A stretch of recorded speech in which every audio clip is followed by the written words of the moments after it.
if you put it in there, it won't go. Hello, welcome to Gardener's World. I think of this time of year, the end of August, the beginning of September, as the velvet season. It's about a 3-week period in which all those lovely, rich, velvety colours, the deep reds and purples and oranges and burnt ochres and umbers shine and glow. And that's something to do with the angle of the sun at this time of year, and also to do with the plants that thrive best after a long summer and before the cold weather comes. So you have this lovely period of a few weeks when the garden seems to have an extra lustre. This week, Carol looks at plant combinations at a prairie garden in Sussex. How about this for a magnificent plant association? It's got all the elements you expect to see in a quintessential prairie planting. And James Wong investigates a new take on growing your own at Bristol Zoo. Here you go, boys. Got what you've been waiting for. You like chicory much more than I do. The swallows and the house martins are busy. Lots to do to prepare for autumn and even next spring and summer beyond.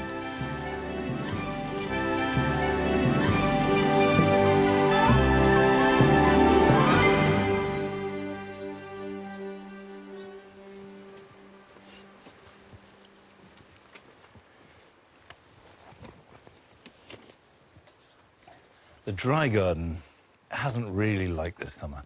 It looked fine until about mid-July. But because May and June, and a lot of July, were cold, a lot of the plants didn't really prosper. However, there have been stars, and amongst them were these Verbascum, Verbascum olympicum, which for weeks in midsummer stood tall with a blaze of yellow flower, and they were fantastic. But now they've done their stuff. And they are short-lived perennials, best treated as a biennial. A biennial develops its foliage and roots in the first season, and then the following year grows further and will flower in spring and summer, set seed and die. So if I plant mature plants now that will flower next year, that will be great. Whereas if I just sow seed now, collect the seed from this and sow it, I won't see any of those flowers until 2017. So I want to plant a replacement batch. So I'll cut these back.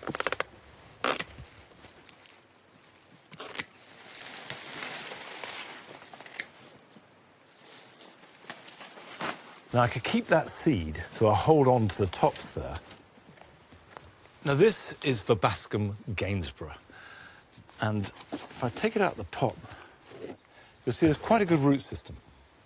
It's quite a substantial plant, and of course it needs that to support such a tall spike. One of the interesting things about Verbascums is they flower best in really poor soil. They don't like rich, deeply dug, composted borders. Waste ground, stony ground, hot baking conditions, that's where they're happiest. So a dry garden is perfect. For some autumn colour, I'm going to plant a bulb now which should flower in October. This is Sternbergia lutea. It's actually a member of the Amaryllis family, related to daffodils, and looks a bit like a daffodil bulb. In order to flower, it needs a summer baking. So always put them somewhere maximum sun, maximum protection, and where there's some warmth that can be reflected off the ground or the wall. They also need really good drainage.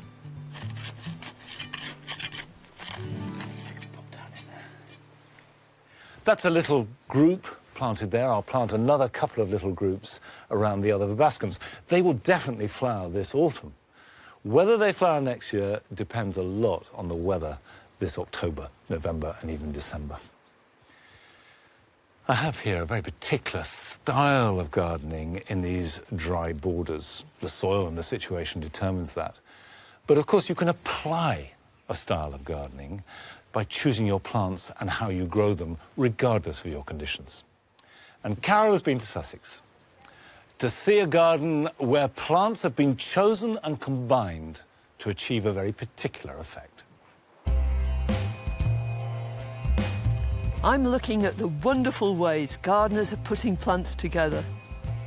From wild and naturalistic planting to fabulous and formal, and exotic feasts for the eyes.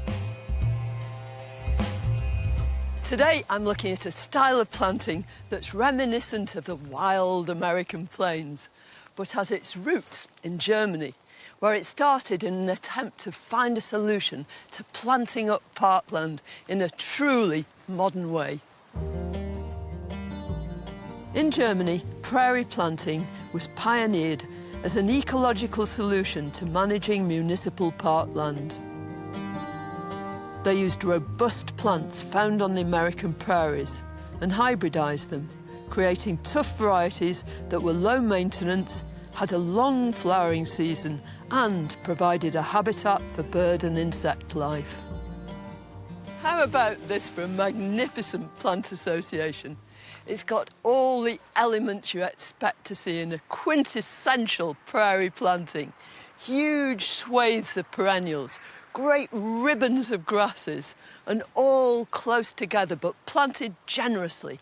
This is typical, this selenium, of prairie plants. It's got a German name and was probably developed there. It's called Rubenkupel, but its ancestors frequented those plains, those prairies. And it's glorious with this big miscanthus running behind. And the whole thing is backed by this Eupatorium. It's Eupatorium maculatum. And I love the way in which those heads, the shape of those heads, almost cauliflower-like, is mirrored in this sedum that runs right along the base. It's absolutely beautiful. Pauline and Paul McBride built their garden on inherited farmland in 2008 and, with the help of family and friends, planted up 8 acres with more than 30,000 plants. Within 3 years, this garden was putting on a spectacular show. What's the secret, Pauline, of actually managing to keep these things upright? I mean, everything's standing to attention. Well, the big secret, I think, is the fact that it's in a very open space. They've got full sun, they've got light, and they've got their friends around them, of course. And every March time, they're growing up in quite a strong wind, actually, which gives them stronger roots because they've got to struggle to survive. Looking around, you're very aware of the fact that plants are happy. Nothing's elbowing its neighbours out of the way. You know, everybody seems to get on well. They do. Most of them are finding their own space and their own relationship with their partners.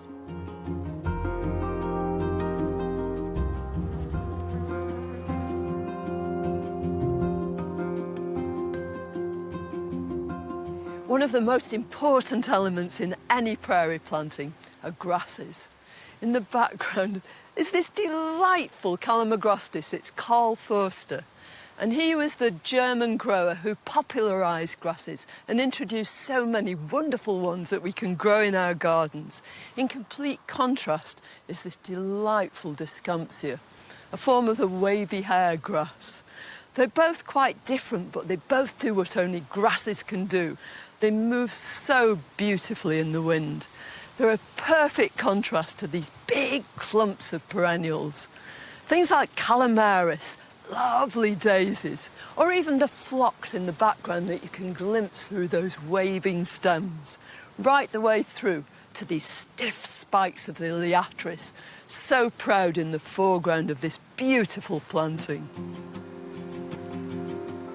Prairie planting is an easy-going sort of discipline.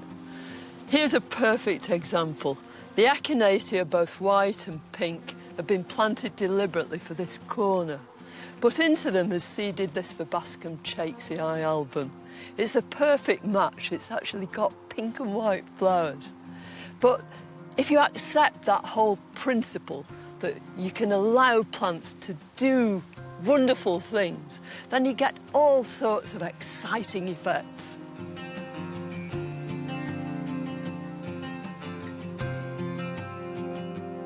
One of the principles of prairie planting is always to choose plants that are going to love the conditions you can give them. Secondly, think of the spirit of the prairies. Try and recreate it by planting in as large numbers as you possibly can.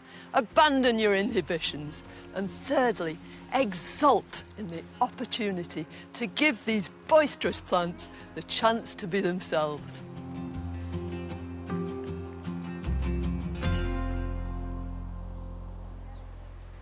My own grass borders here at Longmeadow are one of my favourite parts of the garden. I often come here and stand and look and importantly listen, because of course grasses make the most wonderful sound. And what I particularly love about them is the combination of structure, the real sense of volume and substance with lightness of touch and elegance. And no other planting does that. Of course, you can add colour. We've got Niphophis ruperi, which is flowering at the moment really vibrantly. And even when Niphophis aren't flowering, the foliage, this is Uvaria, works in brilliantly well with grasses. And one tip, if you're not used to growing grasses, start out with Miscanthus. They're very adaptable, easy to grow, and they look fantastic.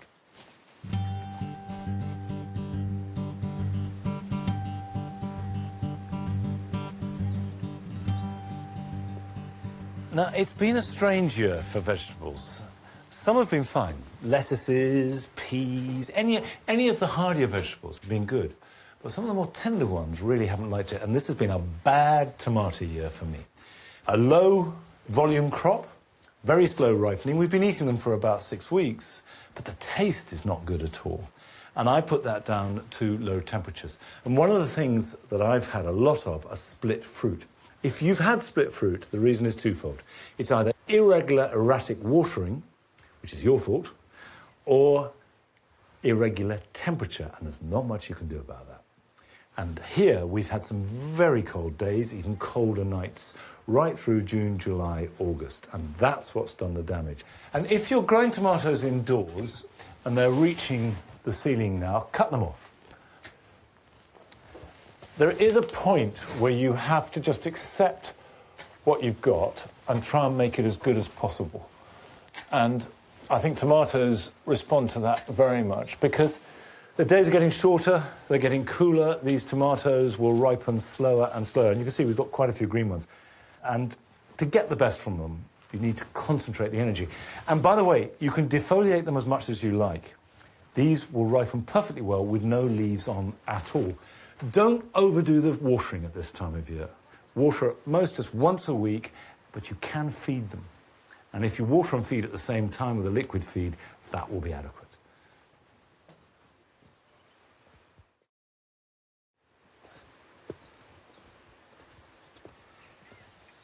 An awful lot of people grow tomatoes, well or otherwise, and they're one of the most popular vegetables, albeit being a fruit, that there are.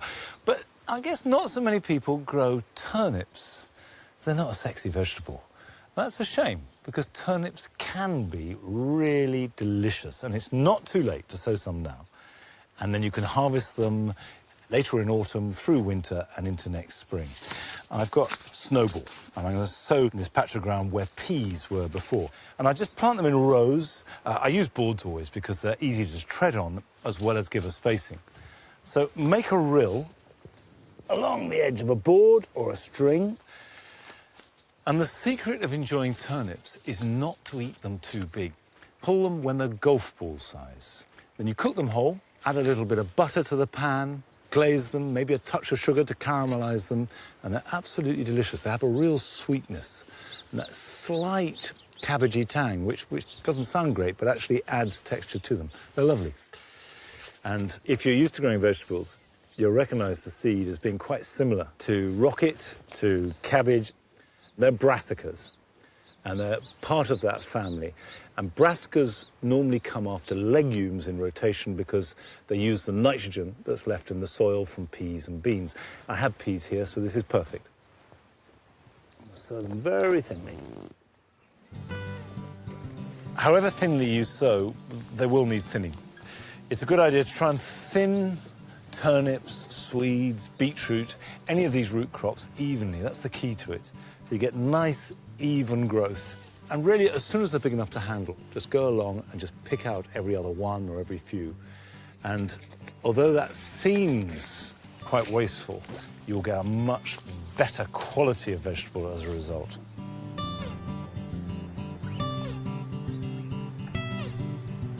cover the rows lightly to protect them. And then, of course, always label and mark where you've sown.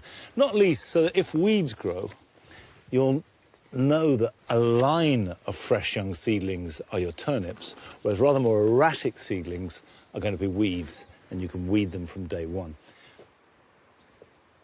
Those will germinate and grow. They'll be quite small as they go into autumn, but they're hardy.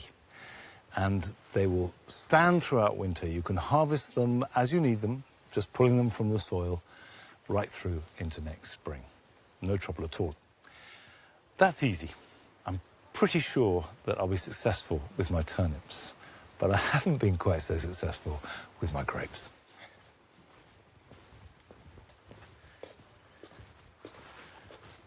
My initial problems with grapes were caused by blackbirds getting in and eating them all overnight. When I say all, they ate all the ripe ones. So I left the green ones to ripen, and the wasps have found them. And boy, do they love a grape. They're completely obsessed by it. They're in a great frenzy. Hundreds of the things. And of course, it makes it really difficult to harvest them. Probably pick 6 bunches in all, and that's it. So it's been a fairly steep learning curve. I'm not quite sure how to keep wasps out, but I will work on it. So next year, I'll try and keep them long enough so we can eat them, rather than feeding them to either blackbirds or wasps. Now, it's one thing to lose fruit and veg to wasps or blackbirds or pigeons or slugs, but quite another if you're growing specifically to feed to wild animals. And James Wong went along to Bristol Zoo to see how not only do they care for the occupants, but also how they feed them.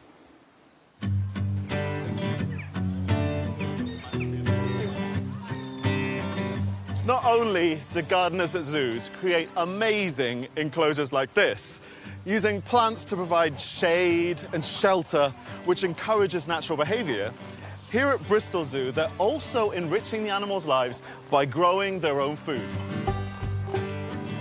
With everything from flamingos to western lowland gorillas and invertebrates too, homegrown extras ensure the animals have a full and varied diet. It's the things that we can't get hold of very easily that we've tried to grow here, and particularly specialist things for animals, that perhaps the chicory for giant tortoise, to make sure that there's high levels of protein in that diet and in that particular type of food. How do you decide what you're going to feed them? Do you have a meal plan? Well, there is a list that the animal staff will send up to the nursery. You've got effectively a shopping list of what they're being fed. There. Yes, absolutely. By animal. Red panda, 20 branches of bamboo. I love that. It adds to the welfare of the animals, enriching their diet, making sure that they're healthy and keep well. With that shopping list in mind, I've come to meet head horticulturist Eddie Mole to help him gather up some food from the zoo's nursery site, Wild Place. Eddie, I wondered what a giant animal allotment would look like, and, well, just like every other allotment, what are you picking? Well, this is chicory for the giant tortoises. So this isn't chicory as you'd recognise it from a greengrocer's. We normally would grow it for young, tender shoots. That's right. And this is way past flowering, absolutely covered with thick, fibrous growth. This would be last year's crop that we've just left there, and this is the second year of use for them. More fibre, potentially more nutrients, better for animals. They love it. What we're trying to do is enrich the diet of the animals, so therefore a little bit of a lot of different things, all freshly produced. Goodness me, radicchio, Thai basil I've seen, chard. Yeah. You've got such a jungle of sunflowers here. Yeah. What eats these? Parrots and birds and lots of things like eating the seeds and picking the seed heads out.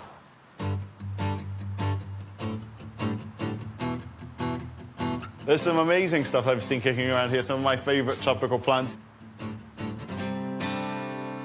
You guys are famous for having the national collection of Hedychium ginger lilies. Yes. And I think, although primarily we grow them as a garden plant and as a plant heritage collection, they're a really useful landscape plant in the zoo to make things look tropical. But they're also a fodder plant because under glass and under cover they have their leaves all year round. It doesn't affect the plant because they're rhizomes, so they just shoot again, providing we don't crop them too heavily. So it's secondary use for if you're doing pruning, instead of having to compost it, you can enrich animals' diets. It is, yeah. Incredibly useful plant, really. Wheelbarrow full, it's feeding time at the zoo.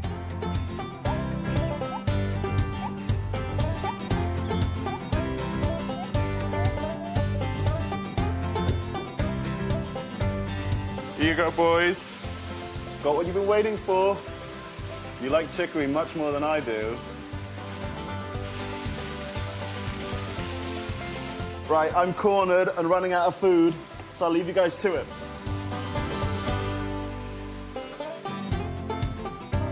Ryan, gorilla food, bamboo and maize. There you go, you're welcome.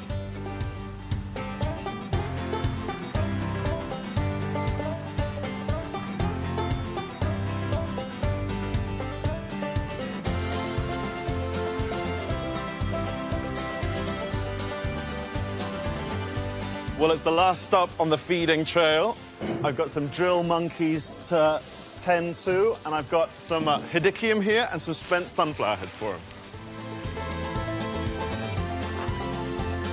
It's so weird to be on the other side of the glass. Yes, yeah, not many people get to see this. Yeah, what a privilege. We try and spread it far and wide, you know, but we want to make sure that everyone gets their fair share. I know all of these plants as, like, common garden plants. You'd never think that you'd be going this for animal feed. Oh, they love all of it. Anything that's different. They'll spend ages picking through the sunflower heads. It keeps them stimulated, and obviously it's good for them.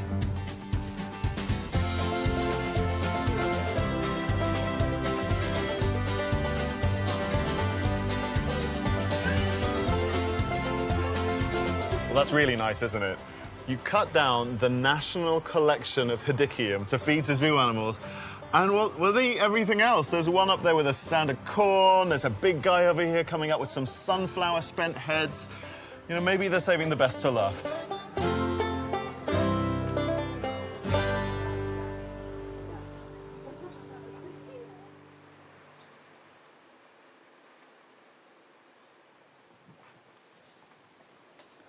Oh, look.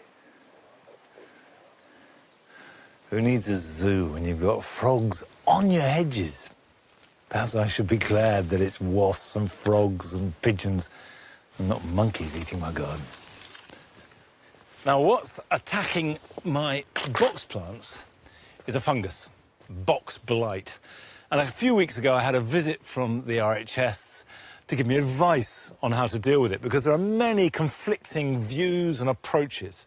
The good news is that the situation is recoverable. It's not a death sentence. The bad news is that it might need major surgery to get back to having the hedges and topiary looking half decent. So what I'm going to do is take all these hedges back by half, and it's hedge cutting season. So even if you haven't got box blight and you don't need to do remedial hedge cutting, now is the time to give your hedges a trim. If you want a level top to the hedge, it's always useful to have a guide. Strings stretched between bamboo canes is a good way to establish the line, and a spirit level will get accuracy.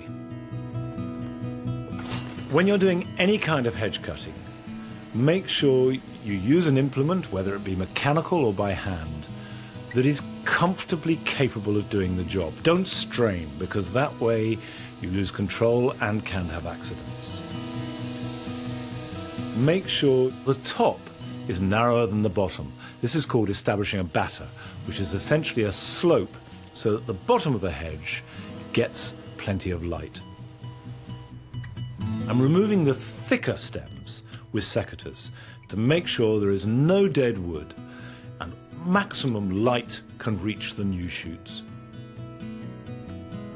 There are two things I have to do now. The first is to disinfect any implements I use.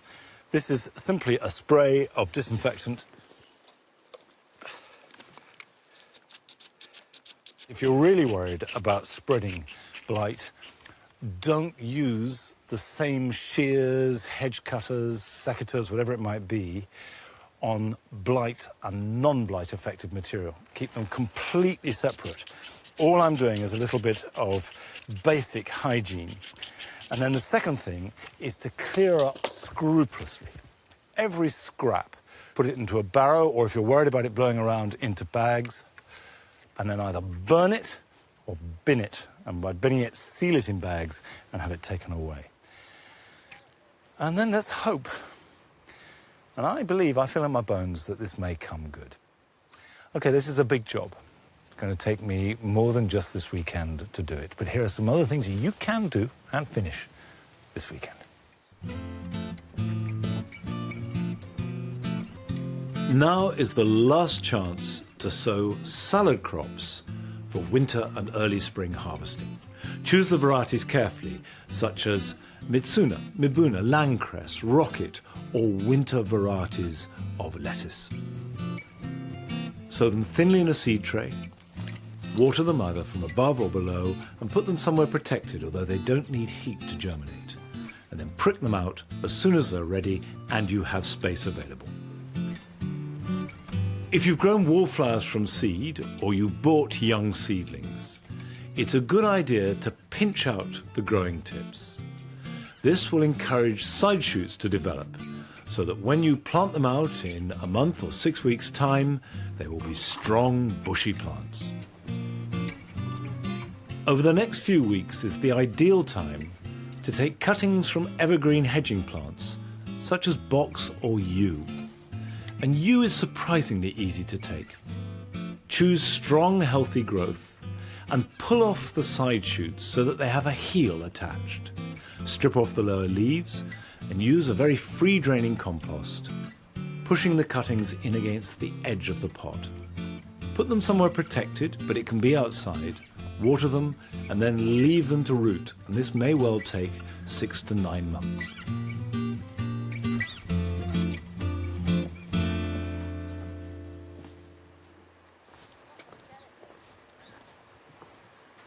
It's strange, you think of figs being part of a baking Mediterranean summer and that you need a hot summer for them to ripen. Not true, actually.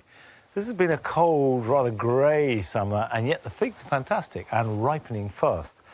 This is a variety called brown turkey, and you can tell when they're ripe because they hang down. And if you just put your finger there and lift it up, it comes away in your hand. And that is ripe and ready to eat. I like them raw like this. Can't beat them. Try a bit of fig? Not sure he likes it. Oh well, all more for those that do. Well, that's it for today. I'll see you next time here at Longmeadow. Till then, bye-bye.